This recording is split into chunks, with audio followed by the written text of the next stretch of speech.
In the shadowed annals of ancient Israel, where the winds of destiny carried whispers of divine purpose and human frailty, a tale unfolds that pierces the heart like a hidden dagger. Picture the golden hues of a Jerusalem sunset, casting long shadows over the city's rooftops, where a king's gaze wandered into forbidden realms, igniting a fire that would consume honor, loyalty, and life itself. This is the story of King David's forbidden desire, a rooftop glance that spiraled into adultery, deception, and death, yet ultimately bowed before the unyielding justice of the Almighty. As we embark on this journey through the depths of passion and the heights of repentance, consider subscribing to this channel, where such timeless narratives of faith, trial, and redemption await to illuminate your soul. The kingdom of Israel stood at the pinnacle of its glory under David's reign, a man after God's own heart, as proclaimed in 1 Samuel chapter 13 verse 14. The air was thick with the scent of olive groves and the distant bleating of sheep on the hillsides, where once a shepherd boy had slain a giant with a single stone. Jerusalem, the city of peace, pulsed with life, the clamor of merchants in the marketplaces, the rhythmic chants of priests in the temple, the metallic ring of blacksmiths forging weapons for unending wars. David, the warrior king, had unified the tribes, expanded borders, and brought prosperity, his harp strings echoing psalms of praise that soothed the savage soul. Yet, in this era of triumph, as the spring sun warmed the earth and armies marched to battle against the Ammonites, David chose to remain behind in his palace, a decision that would unravel the threads of his righteousness. The normalcy of royal life enveloped him like a silken robe, mornings filled with counsel from advisors, afternoons of administrative decrees, evenings of reflection under the stars. The palace itself was a marvel, its walls hewn from the sturdy limestone of the Judean hills, adorned with intricate carvings that depicted the triumphs of past kings and the covenants of the Lord. The aroma of fresh-baked bread wafted from the kitchens, mingling with the spicy incense burned in golden censers, creating an atmosphere of opulence and divine favor. David's court was a hub of activity, with scribes meticulously recording edicts on papyrus scrolls, their ink-stained fingers moving with precision under the glow of oil lamps. Musicians tuned their lyres in the halls, ready to fill the air with melodies that once calmed the troubled spirit of Saul, as recounted in 1 Samuel chapter 16 verses 14 to 23. But what happens when the heart, so attuned to divine melodies, begins to hum a forbidden tune? The inciting spark came one late afternoon, as the king paced the rooftop of his palace, the cool breeze carrying the faint aroma of blooming jasmine from the gardens below. The rooftop was a place of solitude, elevated above the bustling streets where vendors hawked their wares, spices from distant lands, fabrics dyed in vibrant hues of crimson and purple, and pottery shaped by skilled hands. From this vantage, David could survey his domain, the towering walls that protected the city, the winding paths leading to the pool of Siloam where waters gurgled softly, and the distant silhouette of the Mount of Olives, its slopes dotted with ancient olive trees whose twisted branches seemed to reach toward heaven. His eyes, sharp from years of scanning battlefields, fell upon a scene of exquisite vulnerability, a woman of unparalleled beauty bathing in the purity of ritual waters, her form silhouetted against the fading light. This was Bathsheba, daughter of Eliam, wife of Uriah the Hittite, a loyal soldier in David's elite forces. The waters she immersed in were likely drawn from a nearby cistern, cool and clear, reflecting the last rays of the sun like a mirror of temptation.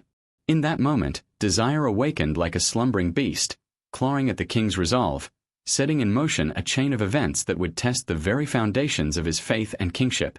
The air grew heavier, charged with an unspoken tension, as the distant call of a chauffeur from the temple walls reminded him of the sacred duties he was neglecting. As the sun dipped lower, painting the sky in crimson streaks that mirrored the turmoil brewing within, David's inquiries revealed her identity, yet the knowledge of her marital bond did little to quench the flame. Servants, clad in simple tunics of linen, hurried through the palace corridors to carry out his commands, their footsteps echoing on the polished stone floors. The palace halls, with their cedar-paneled walls exuding the earthy scent of Lebanon forests, became a labyrinth of temptation. He summoned her, and in the intimacy of royal chambers, where tapestries depicted heroic conquests, the slaying of Goliath, the capture of Jerusalem, their union unfolded.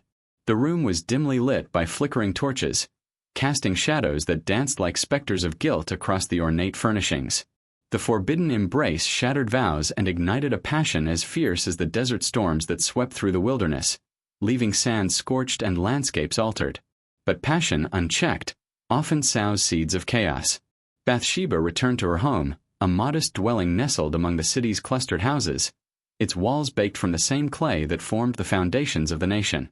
The weight of their secret pressed upon her like the heavy veil she wore, concealing her form from prying eyes in the narrow streets where children played and women drew water from communal wells. Soon, the unmistakable signs of new life stirred within her. The subtle swell, the quiet nausea that came with dawn's light filtering through latticed windows. The news reached David like a thunderclap, echoing through his mind, a child conceived in secrecy, a testament to his transgression. In the quiet of his chambers, surrounded by the opulent cushions embroidered with threads of gold, he pondered the implications, his fingers tracing the strings of his harp without producing a note. The rising tension gripped the kingdom's undercurrents, as David grappled with the internal storm of guilt and cunning. His spirit, once buoyant with psalms of deliverance, now wrestled in the shadows, much like Jacob's nocturnal struggle at Peniel in Genesis chapter 32, verses 24 to 30. The wars raged on without him, reports of sieges against Rabbah filtering back through dusty messengers, their boots caked with the red soil of Ammon, their cloaks tattered from the journey across arid plains. Uriah, steadfast and honorable, fought valiantly on the front lines, his Hittite heritage blending seamlessly with Israelite loyalty, a living embodiment of devotion to king and God. The battlefield was a cacophony of chaos. The clash of bronze shields, the whinny of war horses stamping the earth, the acrid smoke from burning siege engines rising to choke the sky. David, in a bid to veil his sin, recalled Uriah from the battlefield, the soldier arriving with the grit of combat still upon his brow, the metallic tang of blood and sweat clinging to his armor. The journey back to Jerusalem would have been arduous, traversing rocky paths where wild goats scampered and eagles soared overhead, their cries piercing the vast silence. In the palace courtyard, under the shade of ancient fig trees whose leaves rustled like whispered prayers, David feigned camaraderie, inquiring of the war's progress and urging Uriah to rest in the comfort of his home, to share the warmth of his wife's embrace. The courtyard was alive with the trickle of fountains, their waters sparkling in the sunlight, and the sweet scent of ripening figs hanging heavy in the air. Yet Uriah, his heart forged in the fires of discipline, refused, sleeping instead at the palace gate among the servants, his rough blanket a symbol of solidarity with his comrades who endured the hardships of siege. The gate itself was a massive structure of wood and iron, guarded by sentries whose spears glinted under the moon's pale glow. David's insistence grew, laced with feigned generosity. Wine flowed like the Jordan's waters, its heady aroma filling the air, intoxicating the loyal warrior.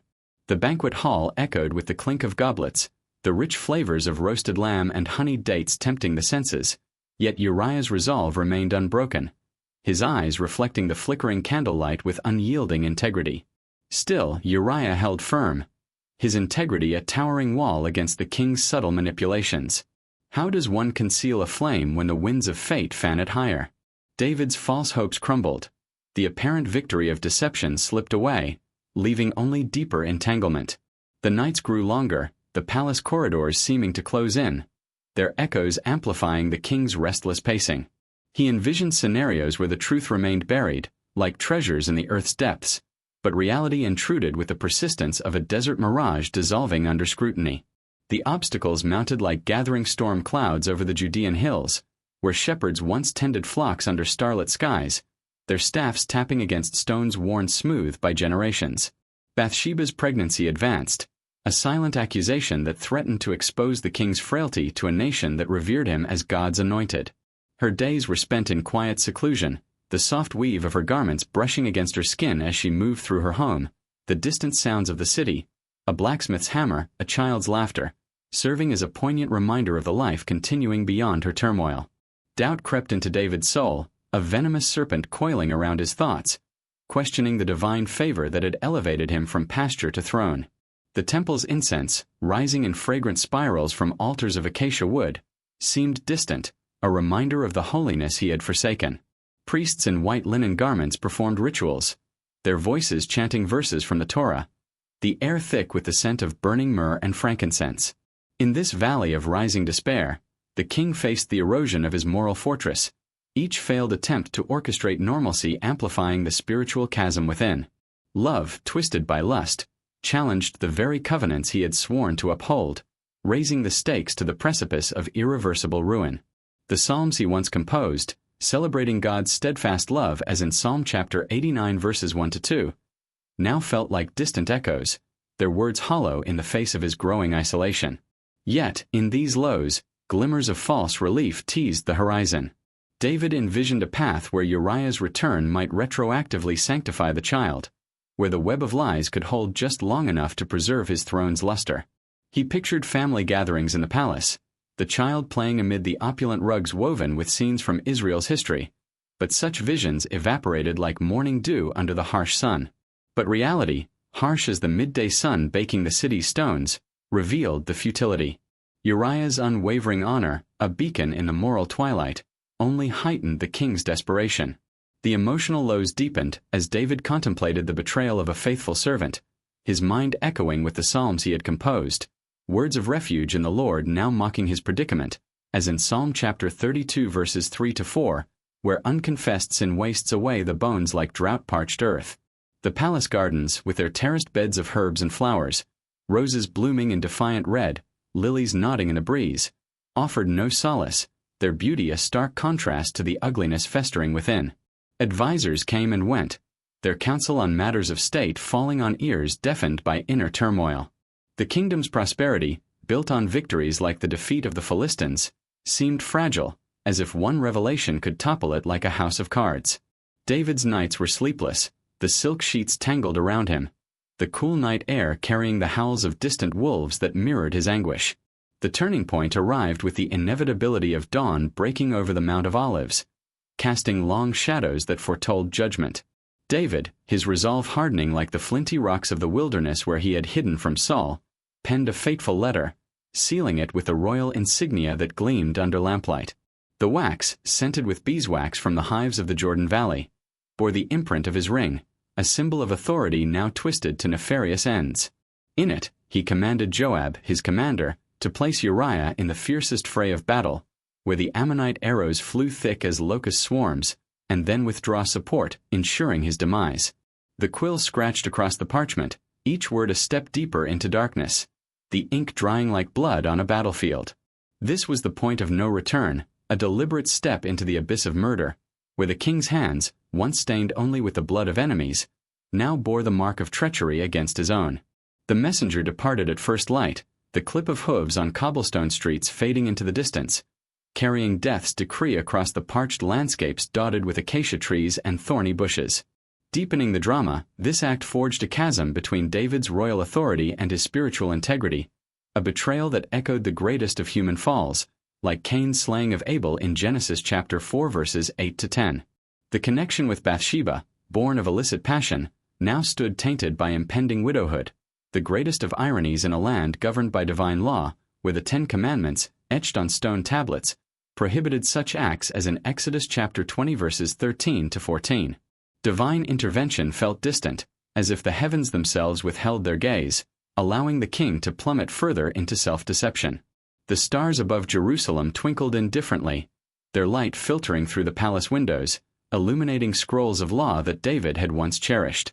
But what can the heart endure when shadowed by such profound betrayal? The midpoint low descended like a veil of mourning, forcing David to confront the monster of his making. A throne preserved at the cost of innocence, faith strained to the breaking point amid the silence of God.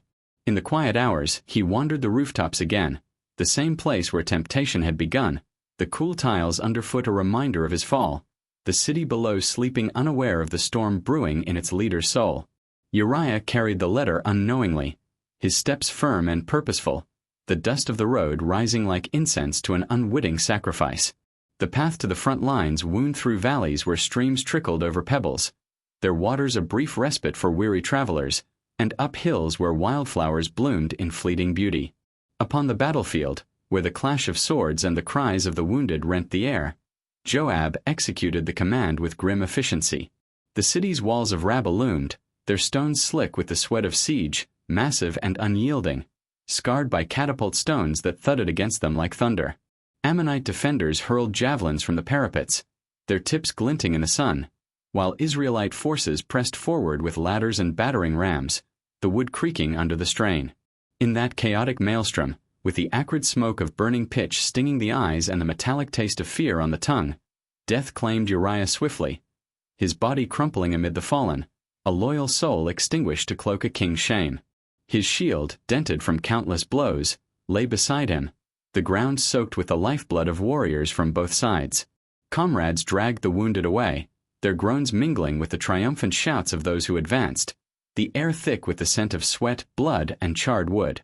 The news returned to Jerusalem like a raven's cry, Joab's report laced with the subtle rebuke of a seasoned warrior who discerned the king's ulterior motives, his words carefully chosen to hint at the irregularity without direct accusation. David received it in the throne room, where golden lamps flickered, casting dancing shadows that seemed to mock his composure. The throne, carved from ivory and overlaid with gold, felt like a prison, its armrests worn from years of decisions both wise and now folly.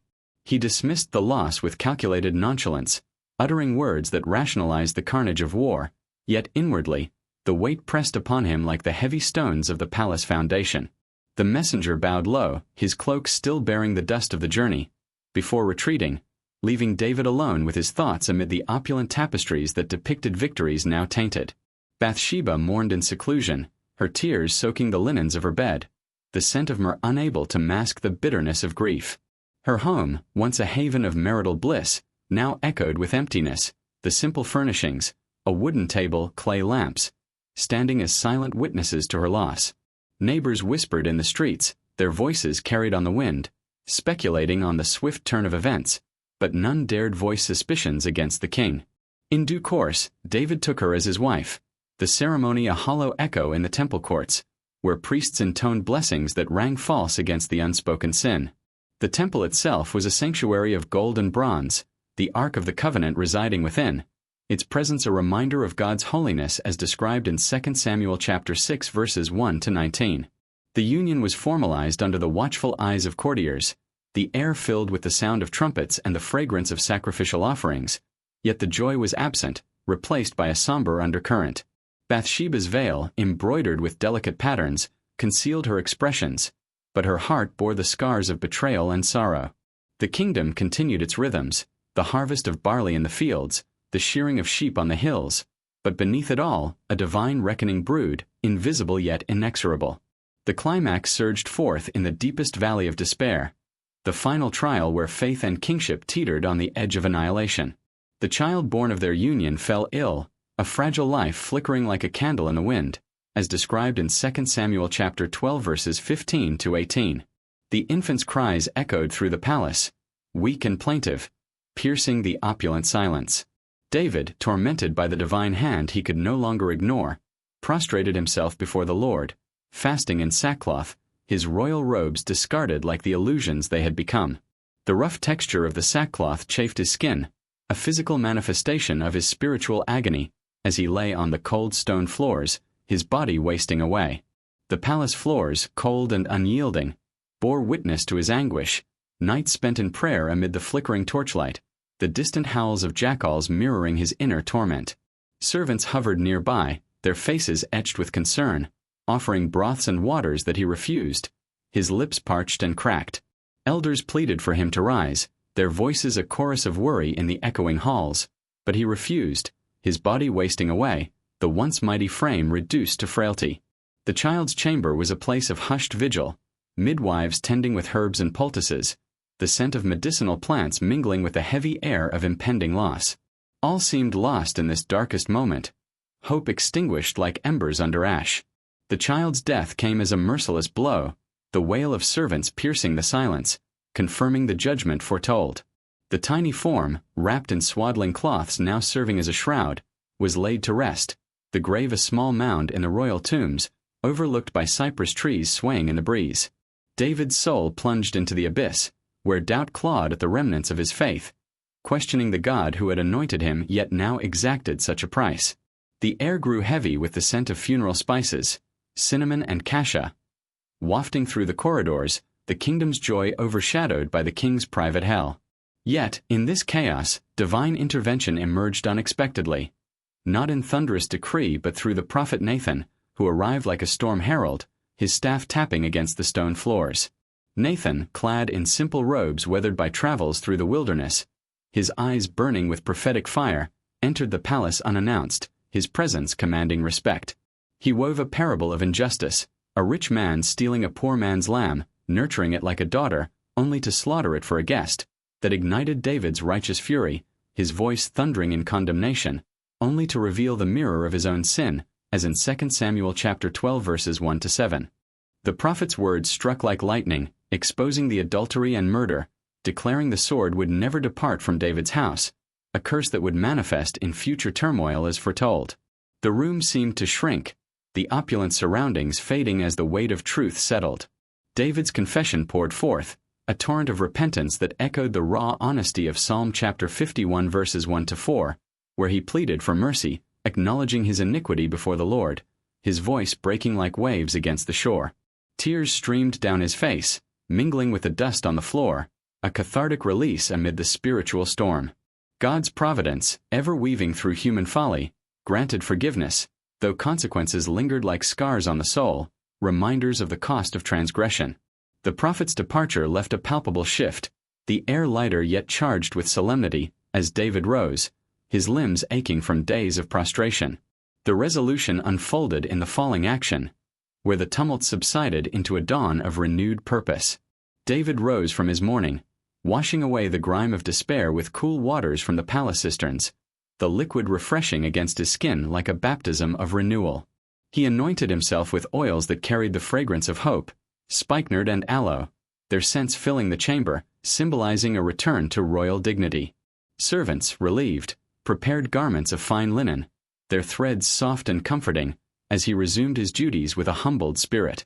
He comforted Bathsheba in her grief, their union now sanctified in the eyes of the law, though forever marked by the past. In the quiet intimacy of their chambers, amid cushions scented with lavender, they found solace in shared sorrow, the palace gardens outside blooming anew as if in sympathy.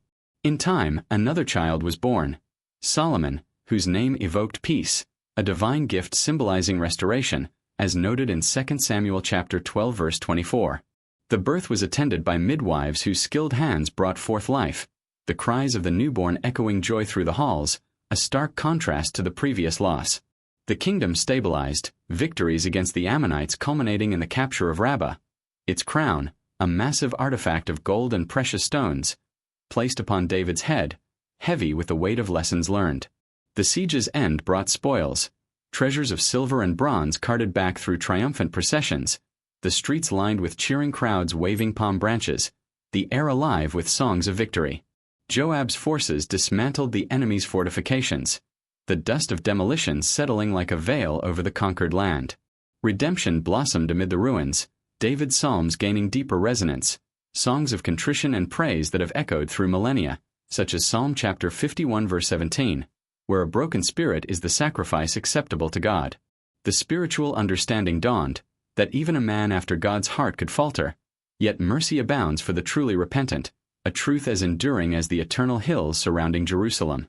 Divine justice, inexorable as the tides of the great sea crashing against distant shores, balanced the scales, teaching that forbidden desires, though alluring as moonlight on tranquil waters, lead to valleys of shadow unless redeemed by humble surrender.